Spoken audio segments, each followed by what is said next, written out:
আসসালামু আলাইকুম। আশা করি নিশ্চয়ই সবাই ভালো আছেন।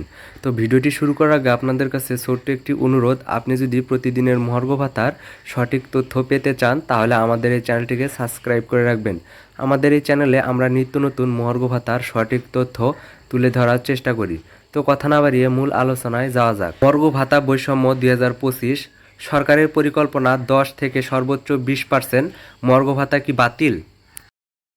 মর্গ ভাতার যে সিদ্ধান্তগুলো সেটি 2013 সালের সিদ্ধান্তের মতোই হতে যাচ্ছে, তবে পরিবর্তন এখানে হচ্ছে যে মর্গ ভাতা মূল বেতনের সাথে যুক্ত হতে পারে। মর্গ ভাতা বৈষম্য 2025 মর্গ ভাতা কি তাহলে 20% সর্বোচ্চ? আজকের পত্রিকা যে সংবাদটি স্থাপন হয়েছে সে অনুসারে মহার্ঘ ভাতা সরকার সর্বোচ্চ 20% দেওয়ার সিদ্ধান্ত গ্রহণ করেছে।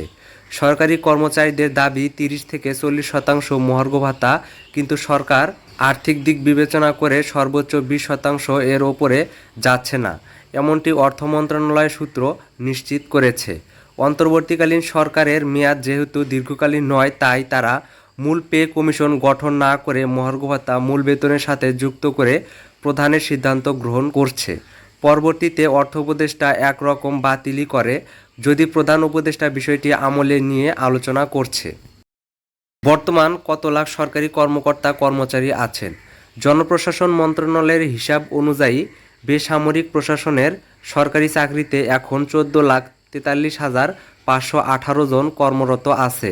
সরকারি কর্মকর্তা অর্থাৎ প্রথম থেকে দশম গ্রেড 3,40,744 জন আছে।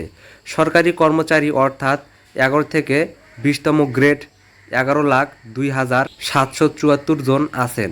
সরকারি কর্মচারীদের মূল বেতনের ঠিক কত শতাংশ হারে মর্ঘ ভাতা দেওয়া হবে তা এখনও চূড়ান্ত হয়নি, তবে কমিটি সূত্র জানায় 11 থেকে 20তম গ্রেডের কর্মচারীদের সর্বোচ্চ 20% মর্ঘ ভাতা দেওয়ার পরিকল্পনা করা হচ্ছে, আর প্রথম থেকে দশম গ্রেডের কর্মচারীদের 10 বা 15% হারে মর্ঘ ভাতার বিষয়ে আলোচনা চলছে। সরকারি খরচের লাগাম টানতে চাইছে? হ্যাঁ, 14.5 লাখ সরকারি কর্মচারীকে 10 থেকে 20% হারে মহার্ঘ ভাতা দিতে বছরে বাড়তি প্রায় 5,000 কোটি টাকা লাগবে বলে অর্থ মন্ত্রণালয়ের এক কর্মকর্তা জানিয়েছেন। চলতি বছরের 1 জানুয়ারি থেকে এ ভাতা কার্যকর ধরা হতে পারে। মর্ঘ ভাতা পর্যালোচনা কমিটির সদস্য ও জনপ্রশাসন মন্ত্রণালয়ের জ্যেষ্ঠ সচিব মোখলেসুর রহমান গতকাল বৃহস্পতিবার সচিবালয়ে সাংবাদিকদের জানান, আগামী বাজেটের আগে মর্ঘ ভাতা ঘোষণা করা হবে। বার্ষিক ইনক্রিমেন্টের সময় মর্ঘ ভাতা মূল বেতনের সঙ্গে যোগ হবে। এবার পেনশনভোগীরাও এ ভাতা পাবেন। সরকারি কি এত বেশি মর্ঘ ভাতা দিতে রাজি নয়? না। সরকারি কর্মকর্তা কর্মচারীদের গ্রেড অনুযায়ী 2 ভাগে ভাগ করে মর্ঘ ভাতা দিতে পারে সরকার। 14.5 লাখ সরকারি চাকরিজীবীকে মূল বেতনের সর্বনিম্ন 10% থেকে সর্বোচ্চ 20% হারে মর্ঘ ভাতা দেওয়ার পরিকল্পনা রয়েছে। এর জন্য এক বছরে সরকারের বাড়তি খরচ হবে অন্তত 7,000 কোটি টাকা। বর্তমান পরিস্থিতিতে অর্থনৈতিক দৃষ্টিকোণ থেকে এ বাড়তি ব্যয় যৌক্তিক নয় বলে মনে করছেন অর্থনীতিবিদরা। সূত্র সমকাল। অর্থ বিভাগের এক কর্মকর্তা বলেন, মহার্ঘ ভাতা সর্বোচ্চ 20% বেশি দেওয়ার কোনো পরিকল্পনা নেই। এবারের মহার্ঘ ভাতা মূল বেতনের সঙ্গে যোগ হওয়ায় আনুপাতিক হারে সবার বাড়ি ভাড়া অর্থ বেড়ে যাবে, ফলে মহার্ঘ ভাতার বাইরেও সরকারের খরচ বাড়বে। সূত্র আজকের পত্রিকা।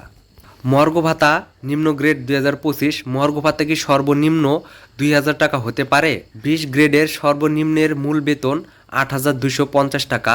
সেই হিসেবে যদি 20% মহার্ঘ ভাতা দেওয়া হয় তবে 16,500 টাকা মহার্ঘ ভাতা আসবে।